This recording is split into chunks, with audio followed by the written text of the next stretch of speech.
And we're back. Alright. I think you were saying... You were asking me about my childhood? Exactly. I was asking you about your childhood when you fell in love with the stage, and you were telling me the story that Oh, you were at right. a party and people were cheering you on and you were dancing, and it was then that you really knew that you were someone who loves to get in front of crowds. Well, I don't think as a child it's necessarily conscious in that sense, but you know, what the experience like that, a positive one, that you're surrounded by loving people that are encouraging you in your talents, you feel that, you know, you feel that love, and you just emotionally feel like, oh, this is a good thing to do. You know, this is a good thing to do, this makes people happy, I'm being loved, I'm being admired, I'm being appreciated, you know, and children need, everyone needs that. You know, the caliber of people that were there at that party that were, you know, in the arts, you know, across the board.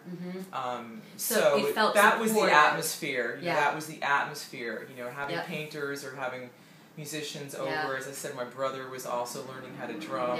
My mother was performing, you know, regularly on stage at the time. You know, my grandfather had an appreciation for that. You know, we went to Broadway on a regular basis, like along with the Theater Goers Club in junior high school. I mean, it's New York City. You know, were raised in New York City. Yes, I was, you know, conceived, born and raised in Manhattan.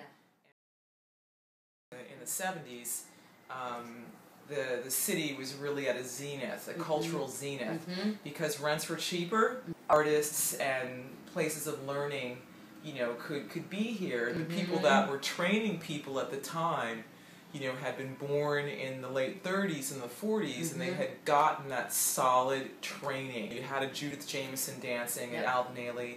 You had George Balanchine, you know, being the director of the American Ballet Theater. You had Jacques d'Amboise, you know, who actually lived up the street from us, who was the director of the New York City Ballet. Wow. You know, you had, so, you know, the musicians passing through, you know, the Joffrey Ballet, so many things.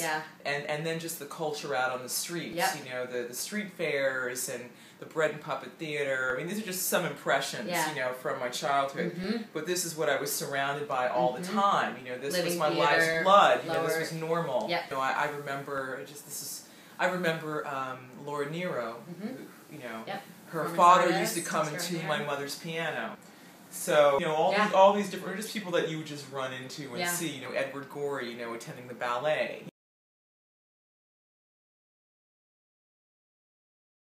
And you talked about collaboration and ensemble, and there was a spirit of that back then, wasn't there? Just a sharing, if you will, of ideas and certainly of consciousness and awareness, and I would say also maybe around activism and sort of political ideology with arts and culture, would you say? I don't know if, I mean, I can't say that our household was particularly political, although we might have been political just because of the fact that we exist. Interracial family, New York City, you know, the arts, etc. I was never made to feel that, you know, I was a freak, you know, I mean, diversity, you know, diversity, but in terms of people interacting, you know, I think that the medium was different because, you know, it's more tactile, you know, like, yes, you actually have to know how to move across the room, how to be in your body.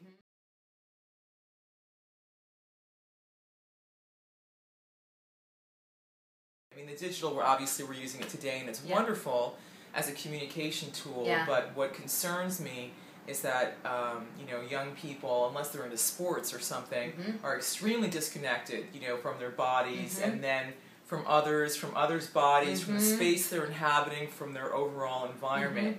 And it definitely brings up a lot of concerns and issues in terms of health, sleep, eating, and just social skills, you know, just like, you know, walking into a room and saying hello to someone instead of being on this thing. I know. It's something, and having, you know, I played a lot of sports. I was a soccer player and a basketball player myself, and definitely understanding the way that we engage with each other and team sports and the importance of that, and definitely in the digital age, I feel that too. We have these avatars and we have these ways of connecting. I think that the arts are as vital as ever.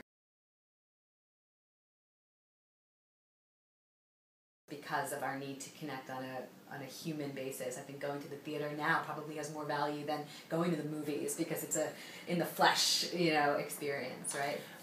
Yeah, I mean, more value, there you get into tricky territory. Yeah. I wouldn't exactly say that because films can be very powerful, and if you're working on a set, there's a lot of moving parts there. Yep. But just in terms of, learning to work in an ensemble and stamina and discipline and focus and, just being able to develop yourself, your own personal development, as an artist.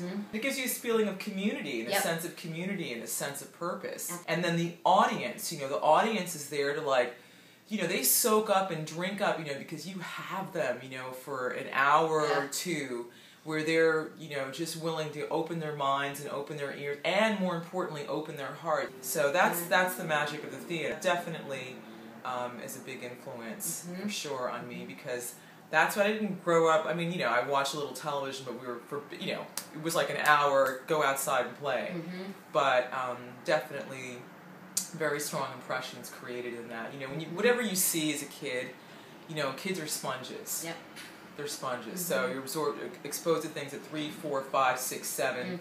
Between 5 and 10. I mean, it's in the hard drive. Yep. And after that, I guess it all becomes a matter of how you develop as a person and how you're going to use those experiences in your own particular way. Absolutely.